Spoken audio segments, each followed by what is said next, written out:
Bienvenue à tous dans cette nouvelle revue du vendredi, la deuxième revue du vendredi que je ne vais pas tarder à rebaptiser revue tout court parce que j'ai pas envie de me cantonner au vendredi. Rien que là, ça a été pas pratique pour moi de vous livrer cette revue aujourd'hui, mais je m'y suis tenu pour pas paraître pour un plouc qui foire son deuxième épisode. Mais je vais la rebaptiser la revue, histoire de pouvoir être plus libre, mais ça va être globalement un rythme hebdomadaire. On va rester là-dessus. Et puis aujourd'hui, comme je suis assez fatigué, j'avais pas trop le temps, mais que je suis là quand même, je vais vous parler d'un seul sujet. Mais après, c'est un gros sujet qui a occupé pas mal d'actualités de la semaine. C'est la fameuse polémique autour de faut-il commémorer ou pas le bicentenaire de la mort de Napoléon? Est-ce que 2021 sera une année Napoléon? Il y a des gens qui sont pas d'accord et on va voir ça. Alors tout part d'un article du Parisien en fait, parce que oui, certes, il y a des opposants à Napoléon, en France évidemment, et il y a des gens qui avaient prévu de s'opposer à cette année Napoléon. L'année 2021 a été décrétée année Napoléon par la Fondation Napoléon, présidée par Thierry Lens. Il y a des gens qui forcément allaient dans la continuité du mouvement Black Lives Matter, allaient salir notre passé, souiller notre passé, et allaient peut-être s'inviter aux nombreux événements qui sont prévus cette année. Je vais en reparler tout à l'heure. Et cet article du Parisien fait un peu le point là-dessus. Bon, après, le Parisien, c'est des petits malins aussi, parce que là, ils ont sorti un article, Napoléon, le bicentenaire de la discorde. Oui, sauf que cette discorde, j'en entendais pas trop parler avant que le Parisien tende le micro à des gens qui n'avaient pas forcément prévu de s'exprimer là-dessus. Donc le Parisien, c'est des petits malins. Ils ont été voir des gens, des gauchistes, pour leur dire ah, c'est l'année Napoléon, l'année du bicentenaire de la mort de Napoléon. Est-ce que vous êtes pour ou contre Napoléon? Donc forcément, le Gus va répondre non. Et hop, ça nous fait un petit article dans le Parisien. Bon, c'est un article assez long. Je vais vous en dévoiler les grandes lignes. Le Parisien s'interroge parce qu'on a... Est-ce qu'on doit célébrer Napoléon cette année? Parce qu'on a, nous dit-il, d'un côté, le personnage préféré des Français. Ça, à la limite, on s'en fout, c'est des sondages bidons. C'est comme Jean-Jacques Goldman ou Omar Sy, qui sont toujours en tête. Donc d'un côté, le personnage préféré des Français, nous on va dire le personnage le plus emblématique de l'histoire de France.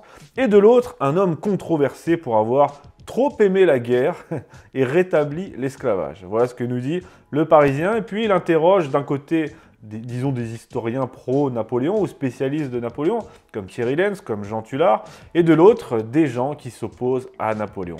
Et parmi eux, des antimilitaristes, des féministes, des antiracistes, des décolonialistes. Et parmi eux, le Parisien donne la parole à quelques-uns, comme Laurent Geoffrin, par exemple. Alors Laurent Geoffrin, il m'épate, il m'énerve et il m'épate, parce qu'il a écrit beaucoup de livres sur Napoléon, il connaît bien le sujet, j'en ai lu certains, et pourtant, mais quelle mauvaise foi, c'est vraiment de l'idéologie pure chez Geoffrin, parce que ça se voit. Geoffrin nous dit, le Parisien déjà, je voulais souligner cette phrase, mais un roman noir aussi, maculé de sang. Voilà, comme ça on commence bien les choses par du teasing glauque. Laurent Geoffrin nous dit, interrogé par le Parisien, « Plus d'1 million de morts, rien qu'en France. Cela fait en effet beaucoup. De cet homme parti de presque rien pour devenir à moins de 40 ans le maître de l'Europe, on retient d'abord le destin extraordinaire. » Bon, il précise ça, mais Laurent Geoffrin attaque d'entrée par plus d'1 million de morts, rien qu'en France. Comme si Napoléon avait exécuté 1 million de personnes. Vous voyez, ça me fait toujours rire ces bilans à la noix. 1 million de morts, oui, mais qui a déclenché la guerre, Déjà, quand on fait une guerre, on n'est pas tout seul. Qui est à l'origine de ces guerres? Et puis pourquoi mettre tout ce million de morts sur le dos de Napoléon? Ça, c'est la mauvaise foi pure de Geoffrin. On a Jean-Louis Debré qui vante les mérites du Code civil. Alors, moi, je ne suis pas un grand partisan du Code civil. Évidemment, c'est une œuvre très importante. Mais le Code civil, c'est quand même un retour au droit romain.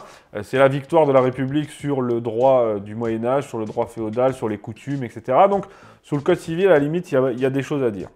Et puis, on reproche à Napoléon d'avoir mis fin à la République. Alors, moi, personnellement, je ne pensais pas que c'était un reproche. Moi, je suis même plutôt fier. Il y a des gens qui ne sont pas d'accord, mais moi, j'estime que Napoléon, certes, il a conservé des choses de la République, comme dans le Code civil, par ailleurs, comme l'égalité en droit, etc. Mais pour moi, Napoléon a clairement rétabli la monarchie. Pour moi, c'est la 4e dynastie, c'est un retour aux usages monarchiques, c'est l'hérédité, la réinstauration d'une noblesse, d'une chevalerie, mais ça c'est un autre débat. Mais je vous dis, je vais partir dans tous les sens parce que j'aurai 3 heures de monologue à faire sur chaque sujet. Donc, continuons avec le Parisien, ce sera mieux de se focus là-dessus. Geoffrin nous parle d'abord du million de morts, on lui reproche d'avoir mis fin à la République, on lui reproche aussi d'avoir été un macho qui a ligoté la France, je cite, hein, qui a ligoté la France dans un corset patriarcal. Donc voilà, ça c'est le Code civil. À la limite, c'est compréhensible parce que le Code civil, c'est vraiment du patriarcat, du droit romain pur et dur. Mais bon, un macho, voilà. Et là, c'est ma partie préférée. Ce qu'on lui reproche avant tout, et à mon avis, c'est ça qui va concentrer toutes les haines à l'occasion de ce bicentenaire, c'est d'avoir rétabli l'esclavage en 1802. Et Laurent Geoffrin nous dit, c'est la grande trahison de Napoléon. Alors voilà, c'est là que je dis qu'il est d'une mauvaise foi extraordinaire parce qu'on ne peut pas connaître l'histoire de Napoléon et nous sortir que c'est une trahison.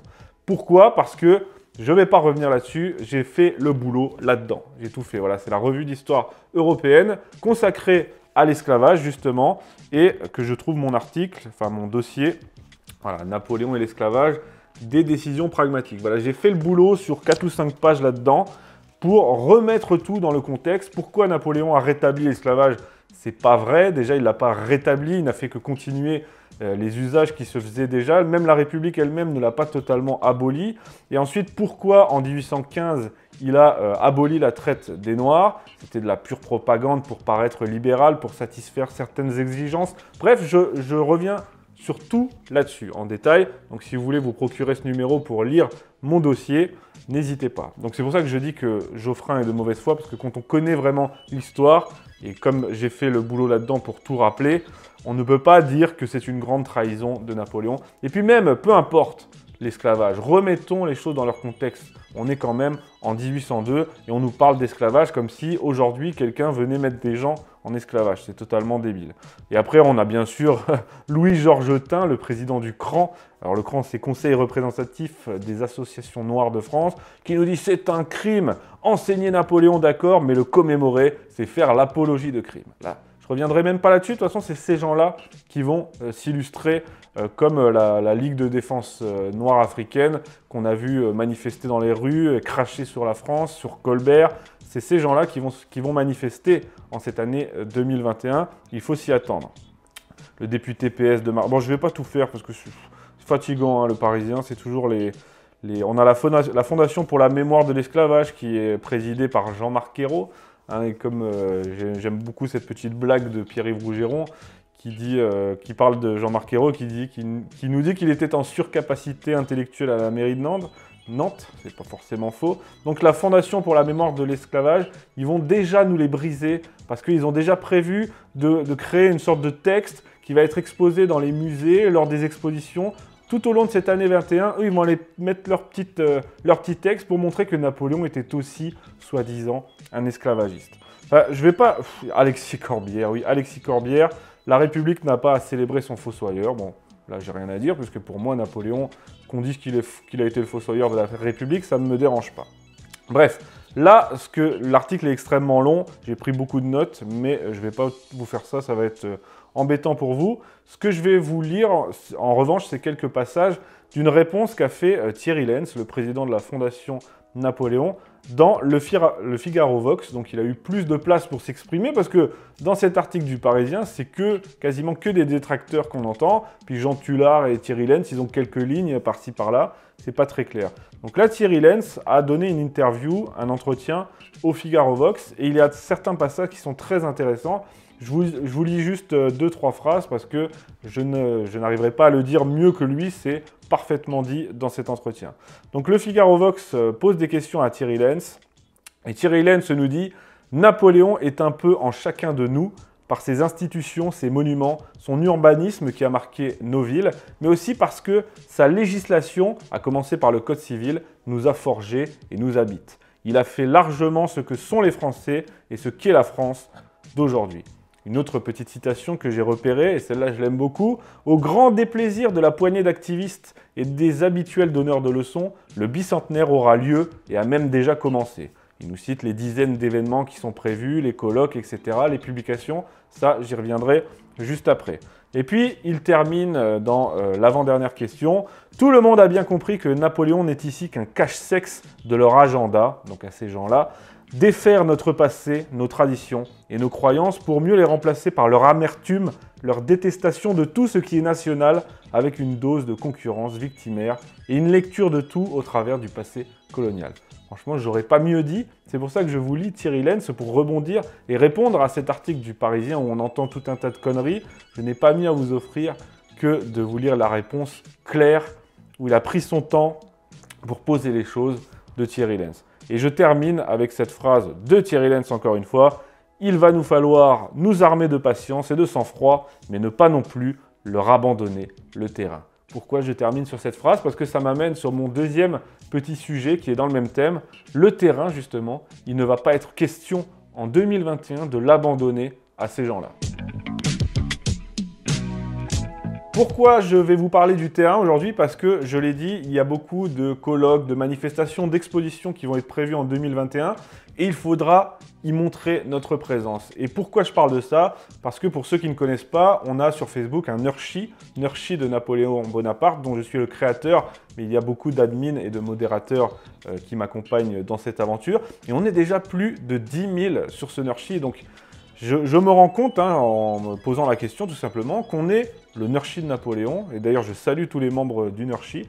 Et si vous ne connaissez pas, je vous mets un lien en description pour aller vous inscrire au plus vite sur ce Nurshi où on s'amuse bien, mais où on partage aussi des choses intéressantes.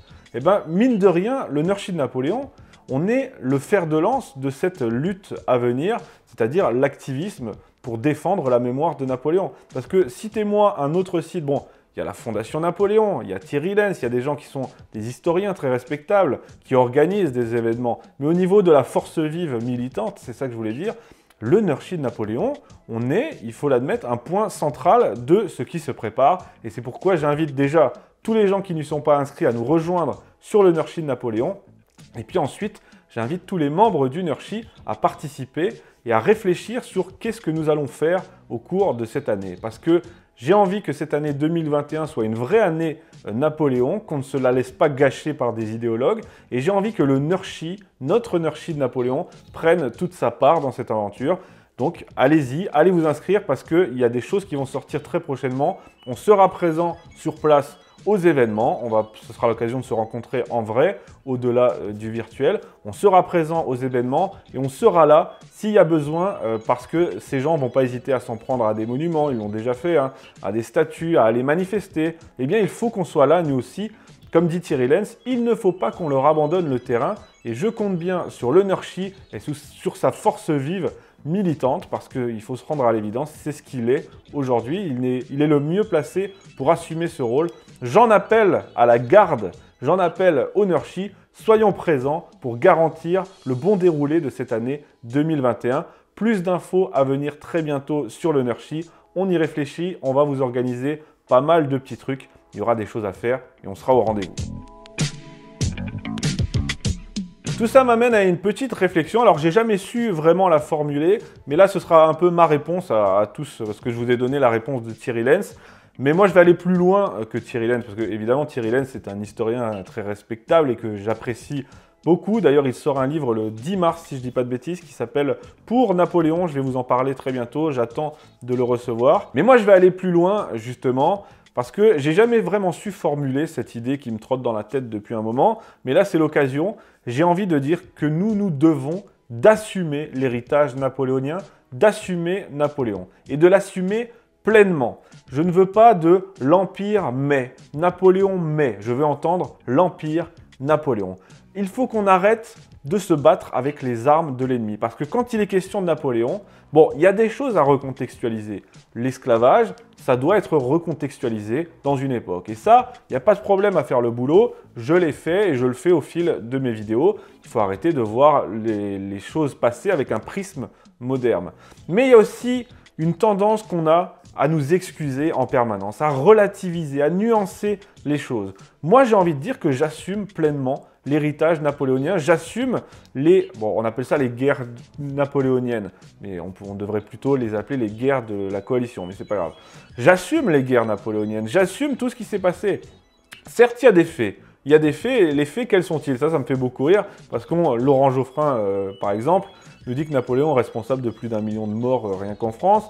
On appelle ça les guerres napoléoniennes, alors qu'en fait, ça a été, pour la majorité d'entre elles, et je le répète assez, des guerres défensives, c'est-à-dire que c'est les coalisés qui déclaraient la guerre à la France. Et ce qui me fait rire, moi, dans cette histoire, c'est que les coalisés, financés par l'Angleterre et attisés par l'Angleterre, déclarent la guerre à la France.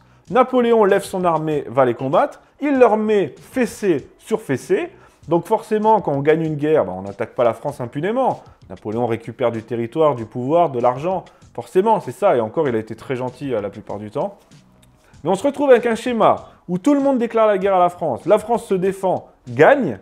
Et aujourd'hui, 200 ans plus tard, on reproche à Napoléon ces guerres. Donc en gros, on lui reproche d'avoir gagné. Il aurait fallu quoi? Qu'il soit mauvais, qu'il perde et qu'il se fasse envahir au bout d'1 an ou 2. C'est ça qui me fait rire, c'est que en vérité, fondamentalement, ce qu'on reproche à Napoléon, c'est d'avoir gagné.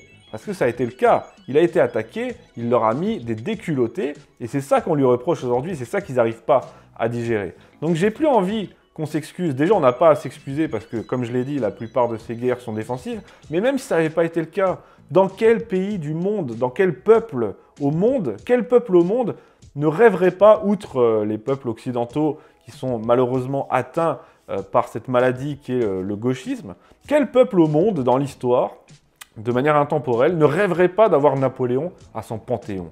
Quel peuple au monde, à part nous, qui sommes gangrénés par ce gauchisme, par cette idéologie de culpabilisation, quel peuple au monde ne glorifierait pas cette période? Eh bien moi, c'est ça mon message, j'ai envie de dire que nous devons de glorifier cette période. Il y a des choses à contextualiser, il n'y a pas de problème, mais nous devons l'assumer pleinement. Nous devons assumer l'Empire, nous devons assumer le blocus, nous devons assumer les guerres napoléoniennes, nous devons assumer tout si nous aimons Napoléon.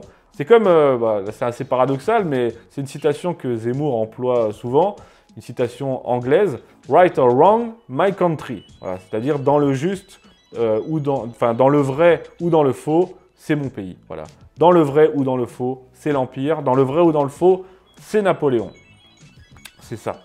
C'est ça. Donc j'ai envie qu'on assume pleinement, qu'on n'ait pas honte. Moi, je suis fier, personnellement, voilà, je le dis, je suis fier de l'épopée napoléonienne. Je suis fier d'avoir vu le drapeau français flotter sur Berlin, sur Vienne. Je suis fier des campagnes magistrales qu'a menées Napoléon en Italie. Je suis fier de la Grande Armée, je suis fier de tout ça. Ça ne veut pas dire que j'adore la guerre et que je suis un malade mental. Non, ça veut dire que j'assume l'héritage de mon pays, que j'assume cette période. Il faut l'assumer. Enfin, je ne suis pas un spécialiste de la question et je vous renvoie au livre de Julien Rochdy, Nietzsche, sur son Nietzsche l'actuel, pardon. Il faut l'assumer de manière un peu nietzschéenne, j'ai envie de dire. Parce qu'aujourd'hui, on nous a mis dans la tête que la grandeur, la puissance, la force, c'était des valeurs négatives. Non, ce sont des valeurs positives. Soyons fiers d'avoir été forts. Soyons fiers d'avoir été un empire. Soyons fiers d'avoir dominé l'Europe. Pourquoi devrait-on s'excuser de ça? Je ne comprends pas cette mentalité. Et c'est mon message aujourd'hui. Assumons pleinement Napoléon en recontextualisant quand c'est nécessaire, bien entendu, mais assumons-le pleinement. Assumons Napoléon, assumons l'Empire. Et à ces gens, il faut leur répondre le mot de Cambronne, merde. Voilà. Merde et vive l'empereur.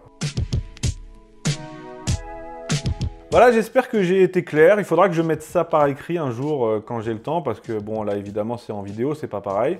Mais j'espère que j'ai été clair dans cette idée d'assumer Napoléon pleinement, d'arrêter de se battre sur le terrain de l'ennemi, c'est-à-dire en s'excusant, en considérant que l'attaque c'est mal, que la défense c'est bien, que voilà, arrêtons avec tout ça.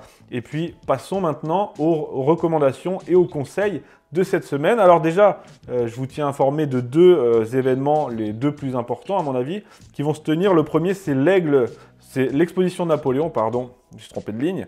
L'exposition Napoléon qui va se tenir à la Villette, à Paris, dans le 19e, du 14 avril au 19 septembre. Donc là, ça va être une exposition magistrale avec de nombreuses pièces. Il y aura même une animation, je crois, il y a beaucoup de choses de prévues. Donc du 14 avril au 19 septembre à la Villette, l'exposition Napoléon. Et la deuxième grosse exposition de cette année, c'est au musée de l'Armée. Évidemment, moi, chaque fois que je vais à Paris, je vais au musée de l'Armée, c'est comme un pèlerinage avec le tombeau de l'empereur comme la cerise sur le gâteau. Donc une exposition au musée de l'Armée qui est intitulée « Napoléon n'est plus » du 31 mars au 19 septembre. Donc tout ça au musée de l'Armée. Et avec les membres du NURCHI, on fixera une date pour s'y retrouver. Et si besoin, s'il y a des manifestations de gauchistes ou je ne sais quoi de prévues, il faut qu'on soit là aussi pour aider les organisateurs, pour aider à ce que le message de la commémoration puisse se passer sereinement dans de bonnes conditions. Donc je répète encore une fois, il faut qu'on soit là, il faut qu'on soit présent aussi sur le terrain et pas seulement sur le virtuel. Voilà, je vous laisse juste sur les petites recommandations, j'ai envie de dire comme d'habitude alors que c'est le deuxième épisode, mais on finira toujours ces revues par des petits conseils. Alors déjà mon actualité, je finis aussi sur mon actualité, mardi dernier j'ai sorti sur TV Liberté, la petite histoire, un épisode sur la bataille de Bir Hakeim que je vous invite à voir parce que c'est vraiment splendide. Enfin, pas mon épisode, hein. Évidemment, j'ai pas un ego à ce point-là non plus,